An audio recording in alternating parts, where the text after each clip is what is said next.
नमस्कार दोस्तों, मैं कृष्णा शुक्ला स्वागत करता हूं आपका अपने YouTube channel super fast revision में। दोस्तों, आज मैं ये वीडियो लेके आया हूं। इसमें बहुत ही शानदार प्रश्न है। जब तक आप वीडियो देखेंगे नहीं, आपको नहीं समझ में आएगा, इसलिए वीडियो देखना बहुत ज़रूरी है। देखिए, बहुत अच्छे अच्छे प्रश्न हैं, आपको एग्ज़ाम में हेल्प ज़रूर करेंगे। चलिए शुरू करता हूँ आज के पहले प्रश्न से। आजकल सड़क की रोशनी में पीले लैंप बहुतायत से प्रयुक्त हो रहे हैं। इन लैंपों में निम्नलिखित में से किसका उपयोग करते हैं? बताएंगे।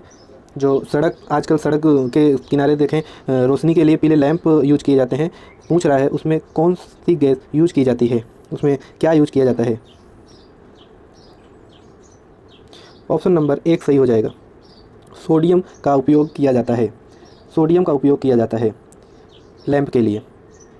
चलिए, सोडियम का परमाणु क्रमांक कितना होता है ये भी बता दें। तो सोडियम का परमाणु क्रमांक 11 होता है। और नाइट्रोजन का परमाणु क्रमांक की बात करें तो नाइट्रोजन का 7 होता है, हाइड्रोजन का 1 होता है, और नियॉन की बात करें तो 10 होता है। ये चारों का परमाणु क्रमांक भी याद कर लीजिए। और यह भी जानना बहुत ज़रूरी है कि सोडियम जो है एक क्षार धातु होता है, जो है क्षार धातु है। और नाइट्रोजन की बात करें तो यह एक अधातु है, अधातु है। नाइट्रोजन अधातु है और हाइड्रोजन भी अधातु है। ये दोनों, नाइट्रोजन और हाइड्रोजन दोनों अधातु है। और बात करें अगर नियॉन की तो यह एक अक्रिय गैस है। नियॉन एक अक्रिय गैस है। चलिए, लैंप यहाँ मैं दिखा दिया हूँ फ़ोटो में, आप देख लीजिए, आपको बहुत आसानी होगी समझने के लिए। चलिए, प्रश्न नंबर 2 देखते हैं क्या कह रहा है। हिमालय की निम्नलिखित में से किस स्थान की सड़क हिंदुस्तान तिब्बत राष्ट्रीय राजमार्ग से संबंधित है? हिमालय की निम्नलिखित में से किस स्थान की सड़क तिब्बत राष्ट्रीय राजमार्ग से संबंधित है? बताइए। बहुत अच्छा क्वेश्चन है। यह तीनों आंसर सही हो जाएगा, इनमें से सभी। ऑप्शन नंबर डी, शिमला, कालका, रामपुर, तीनों स्थान की सीमाएं जो हैं, सड़क जो है राष्ट्रीय राजमार्ग से संबंधित है। चलिए, नेक्स्ट क्वेश्चन देखते हैं। क्वेश्चन नंबर 3 है, निम्नलिखित में से किस एक राष्ट्रीय उद्यानों की संख्या अधिकतम है? बताइए। निम्नलिखित में से किस एक में राष्ट्रीय उद्यानों की संख्या अधिकतम है? बताएंगे। ऑप्शन नंबर बी सही हो जाएगा, अंडमान और निकोबार द्वीप समूह। ऑप्शन नंबर बी सही हो जाएगा। अंडमान और निकोबार में कितने राष्ट्रीय उद्यान हैं? 9 राष्ट्रीय उद्यान हैं अंडमान और निकोबार में। अगर बात करें मध्य प्रदेश में भी 9 है। मध्य प्रदेश में भी 9 राष्ट्रीय उद्यान है। ऑप्शन नंबर 1 में दिया है अरुणाचल प्रदेश। अरुणाचल प्रदेश में कितने राष्ट्रीय उद्यान हैं? तो 2 हैं। 2 राष्ट्रीय उद्यान अरुणाचल प्रदेश में हैं। और मेघालय की बात करें तो मेघालय में भी 2 राष्ट्रीय उद्यान हैं। और असम की बात करें, ऑप्शन नंबर डी में दिया है असम में 5 राष्ट्रीय उद्यान हैं। तो इसमें पूछा गया है इन चारों में, तो ऑप्शन नंबर बी सही हो जाएगा। चलिए, नेक्स्ट क्वेश्चन पे चलते हैं। क्वेश्चन नंबर 4 पूछ रहा है, निम्नलिखित में से किस एक जीव में पसलियों की संख्या सबसे अधिक 24 है? पसलियों की संख्या तो बता दिया है, तो आप आंसर दे सकते हैं अगर आपको पता है। इसलिए फ़ोटो भी लगा दिया हूँ, ये देखकर तो आप बता ही दीजिए कि ये किसकी पसलियाँ हैं। मानव, ऑप्शन नंबर बी सही हो जाएगा। मनुष्य की पसलियाँ 24 होती हैं, ध्यान दीजिएगा ये।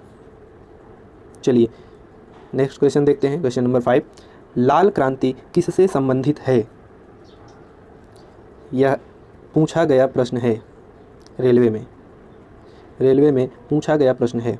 कई बार पूछा गया है, एक बार नहीं। लाल क्रांति किससे संबंधित है? ऑप्शन नंबर 1 सही हो जाएगा। मांस उत्पादन, जो मांस उत्पादन है वो लाल क्रांति से संबंधित है। और बात करें दुग्ध उत्पादन की, तो दुग्ध उत्पादन श्वेत क्रांति से संबंधित है। और गेहूं उत्पादन किससे संबंधित है? तो गेहूं उत्पादन जो हो जाएगा हरित क्रांति से संबंधित है। हरित क्रांति से संबंधित है। चलिए, आपको सब बता दिया। ये सब बहुत ही इम्पोर्टेंट क्वेश्चन से बनते हैं एग्ज़ाम के लिए, याद कर लीजिए सभी। चलिए, क्वेश्चन नंबर 6 देखते हैं। निम्नलिखित में से किस प्रकार की ऊर्जा से सबसे कम वायु प्रदूषण होता है? सबसे कम वायु प्रदूषण पूछा गया है। वह कौन सी ऊर्जा है जिसमें सबसे कम वायु प्रदूषण होता है? ऑप्शन नंबर डी सही हो जाएगा। सौर ऊर्जा से सबसे कम वायु प्रदूषण होता है। सौर ऊर्जा से सबसे कम वायु प्रदूषण होता है। और आपको बता दें, विश्व का सबसे बड़ा फ्लोटिंग सोलर प्रोजेक्ट, विश्व का सबसे बड़ा फ्लोटिंग सोलर प्रोजेक्ट नर्मदा नदी पर बनाया जाएगा। कहाँ बनाया जाएगा? नर्मदा नदी पर बनाया जाएगा। यह नर्मदा नदी ओंकेश्वर बांध पर बनेगा।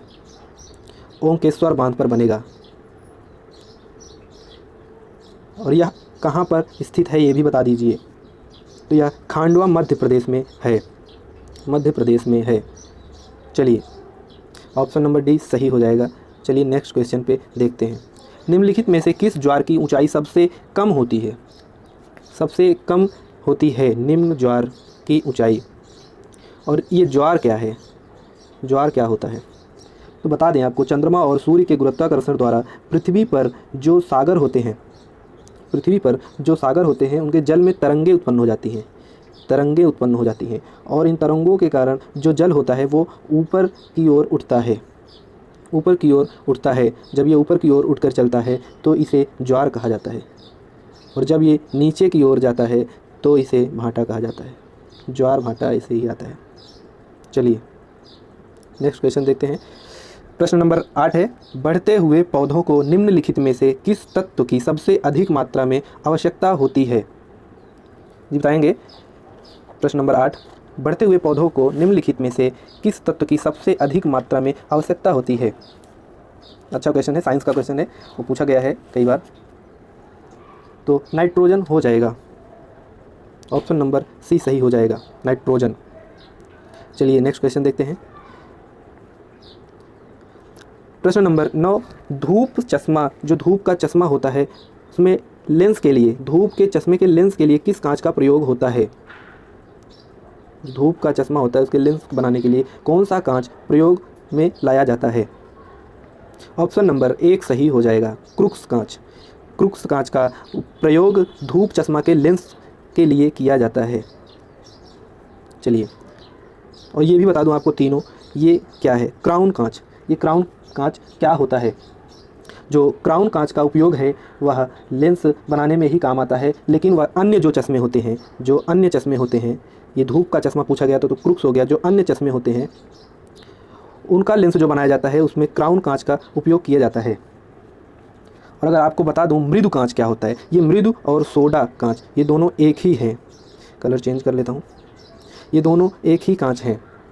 तो इसका क्या होता है, उपयोग लाया जाता है किस चीज़ के लिए? मृदु कांच का प्रयोग परख नली, जो परख नली होती है प्रयोगशाला में, परख नली या ट्यूबलाइट,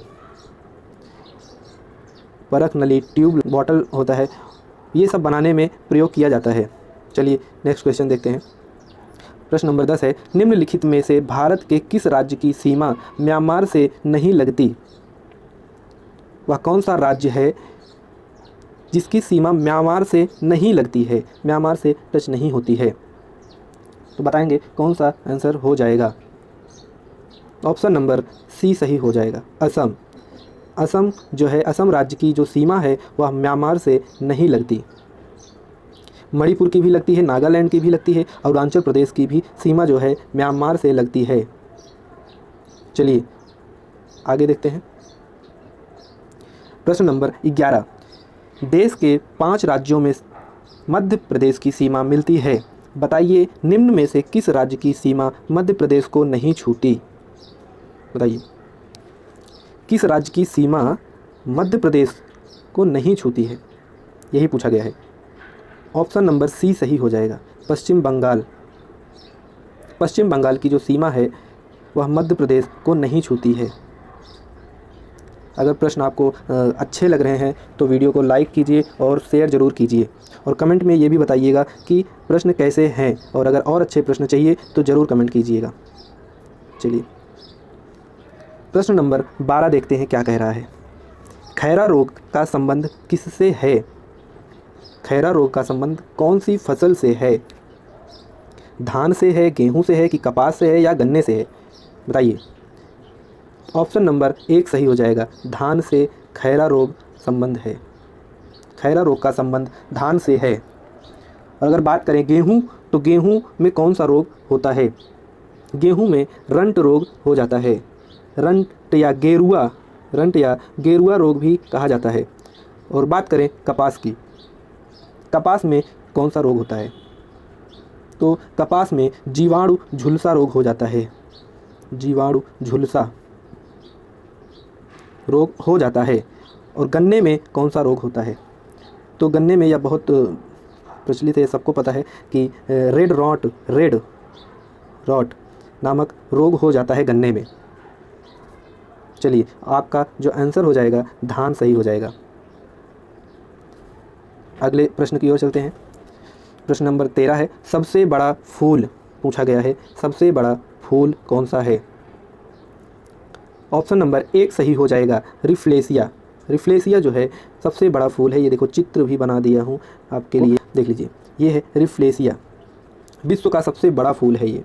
और बात करें वोल्फिया, जो ऑप्शन नंबर 2 में दिया है, वो विश्व का सबसे छोटा फूल है। जो चित्र यहाँ दिया है ये सबसे छोटा फूल का है, सबसे छोटा फूल का है। ये देखो, हाथ में लिया है, ऐसे ही होता है और ये पानी में होता है। सबसे छोटा फूल वोल्फिया जो होता है पानी में पाया जाता है। और ये जो चित्र है ये दोनों वोल्फिया का ही है, सबसे छोटा फूल है। और ये जो दिया है सबसे बड़ा फूल है, जिसे रिफ्लेक्सिया कहा जाता है। चलिए नेक्स्ट क्वेश्चन देखते हैं। क्वेश्चन नंबर 14 है, उत्तर प्रदेश के आगरा जिले में बटेश्वर नाथ के प्रसिद्ध मंदिर में लगने वाला पशुओं का मेला किस मेले के नाम से जाना जाता है? पशुओं का मेला लगता है बटेश्वर नाथ के प्रसिद्ध मंदिर में, जो आगरा जिले में है। क्या कहा जाता है? देखिए, बटेश्वर मेला कहा जाता है। ऑप्शन नंबर डी सही हो जाएगा। चलिए नेक्स्ट देखते हैं। प्रश्न नंबर 15, प्रसिद्ध सरस्वती देवी का मंदिर उत्तर प्रदेश के किस जिले में है? उत्तर प्रदेश के किस जिले में प्रसिद्ध सरस्वती देवी का मंदिर है? ऑप्शन नंबर डी सही हो जाएगा, मेरठ में प्रसिद्ध सरस्वती देवी का मंदिर है। अयोध्या में राम मंदिर है, अयोध्या में राम मंदिर। और बात करें वाराणसी में काशी विश्वनाथ मंदिर है।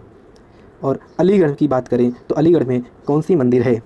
तो अलीगढ़ में खंडेश्वर मंदिर है, खंडेश्वर मंदिर है।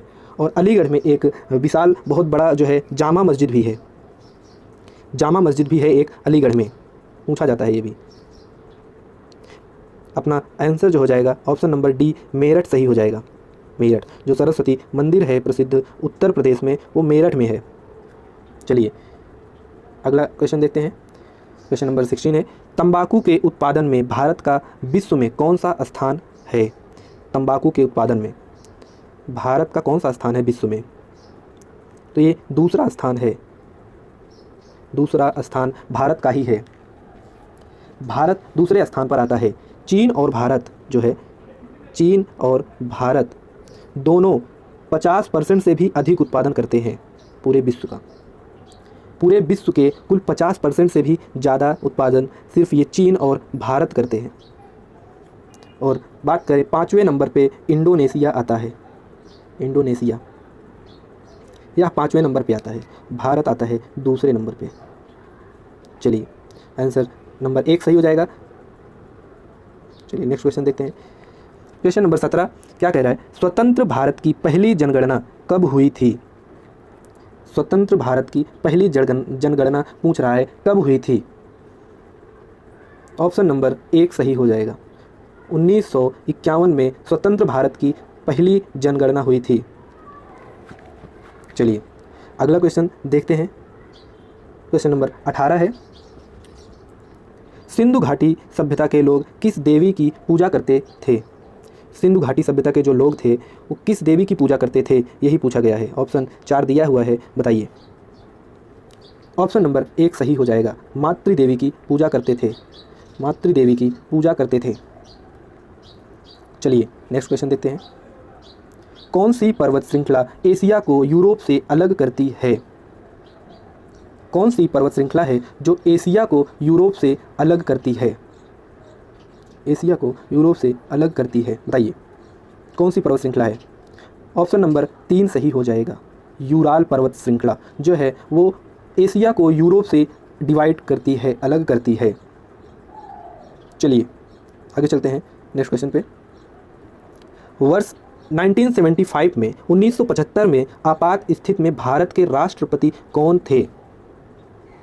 1975 में आपात स्थिति में भारत के राष्ट्रपति कौन थे?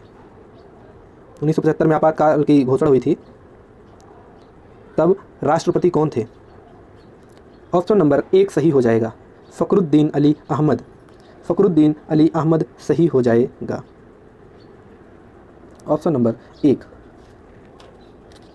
चलिए क्वेश्चन समाप्त हो गया है। अगर यह वीडियो आपको अच्छा लगे, क्वेश्चन अच्छे लगे तो और लोगों को शेयर ज़रूर कीजिएगा, सभी को शेयर ज़रूर कीजिएगा और सब्सक्राइब कर लो YouTube channel super fast revision को।